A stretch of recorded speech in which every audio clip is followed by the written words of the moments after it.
We're using them to look at damage from the air, because when you're down on the ground, sometimes you can't see things or you can't get that perspective that you need from up in the air. Ron Morales from the National Weather Service in Charleston was in town recently to talk about how unmanned aerial vehicles, also known as drones, are being used to help with surveying severe storm damage. There's many of them. There's thousands of them actually, and growing by the hundreds every week. And these unmanned aerial vehicles can go where people simply cannot. Dense forests, swamp, maybe there aren't roads that go. I know that something maybe went out there, but there's no road for me to drive the vehicle down to get to it.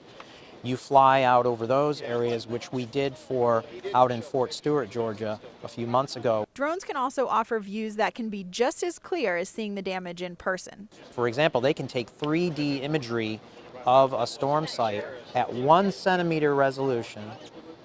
Costs thousands of dollars to do, but the stuff that I've looked at allows you to spin it around, look at it from different angles, zoom in, zoom out. You can actually see pieces of wood and beams and rafters from a building. And I'm thinking to myself, if I could do that, I could probably make an assessment using that data remotely rather than driving hours maybe to go somewhere and taking time and energy to do that. Morales hopes the practice of using this technology becomes more common. It's not an end-all, be-all, tool, but it's another thing in our tool belt that helps us assess what goes on after a severe thunderstorm or a tornado where there's damage due to weather. I really hope that people in the future will see the positive uses of these and benefits of these. I'm Storm Team 3 meteorologist Jessica Conley.